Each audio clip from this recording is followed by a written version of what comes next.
pagi sampailah 10 malam. Ada staf jaga. Walaupun saya dekat Selama, air dekat belakang Masjid Kemuting ada.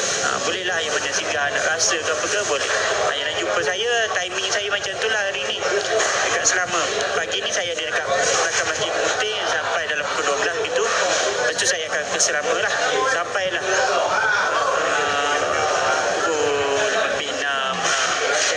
selama 6 jam. Rumah di mana? Oh, saya kat Kajang. Sini saya sewa homestay 2-3 minggu. Berikut Amerika. Ya.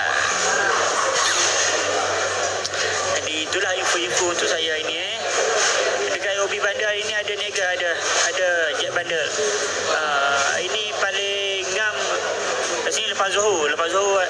Datang lepas Zohor lah saya dekat sana. Amin, terima kasih. Waalaikumsalam Azmanki. Ke rumah di Pajaras ke? Bukan. Sungai Buloh dekat ni. Apa ni? Kubur Gajah. Tu rumah mentua. Rumah mentua saya. Yang saya dengan isteri duduk Kajang. Amin, seperti tak ada dah ke? Ada. Tahun ni kan ada buat itu hari. Bulan 6. Tapi dia tukar nama Mega Spontan. 2 bulan kot itu hari buat. Tak terlintas dekat awak punya TV ke TikTok ke, ada punya info-info tak ada Allah, sorry lah. Mek Kelantan di mana? Aku Befi. Waalaikumsalam. Alhamdulillah sihat. Terima kasih Noris Hadi. Noris Hadi sekejap ada. Terima kasih. Yang mana ada di Taiping, Kemuting, di Selama, boleh jumpa saya InsyaAllah.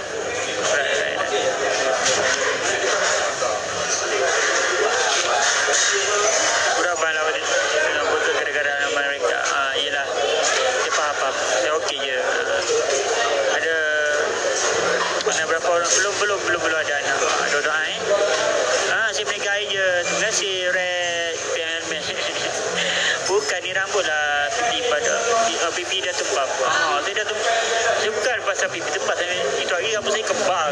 Rambut saya dari sebelum saya potong. Ini saya dah potong lah. Itu hari pada bahu saya potong sikit. Itu hari rambut saya panjang sikit. Jadi tutup pipi. Bila saya potong sikit, dia nampak pipi ni naik. Saya gemukkan pipi.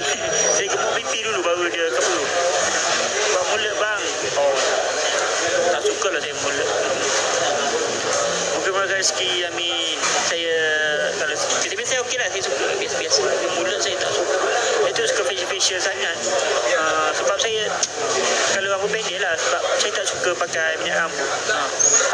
Bukan apa, kalau pakai minyak rambut nanti muka berminyak, dia turun ke muka, jerawat nanti.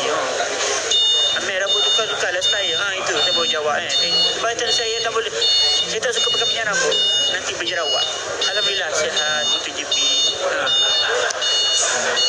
Jadi saya buatlah apa yang saya selesa, apa yang terbaik untuk diri saya.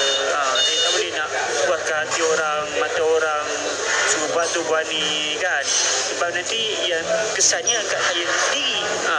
Bila saya buat rambut pendek, nak kena pakai minyak rambut. Nanti minyak rambut turun ke muka, ada jerawat. Kesannya pada diri saya sendiri. Jadi buat apa saya nak ikut mata orang? Sedangkan efeknya pada diri saya. Macam tu.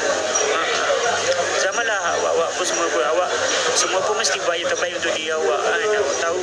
Okey, kalau muka aku ni kalau minyak semua turun, mesti berjerawat. Mesti korang pun yang macam elakkan benda tu kan. Sorry, saya suka jadi sama-sama info-info macam ni. Teman-teman santai. Saya bukanlah jadi hura-hura yang bukan buat yang pelik-pelik nak bagi orang tengok dekat TikTok ni kan. Saya jadi simple-simple dan sembang yang okey, penting-penting. Saya suka. Kawan tu meh, ya kau mari lah. Mari balik kampung. Salam Assalamualaikum semua okey ke? Waalaikumsalam. Semua okey, alhamdulillah, beremeh. Alright. Halo sayang Nizam. Bukit Jana sebelah tu. Ya betul. Jana ni Amir. Saya dekat pasar pagi Kemuting, pasar Karat.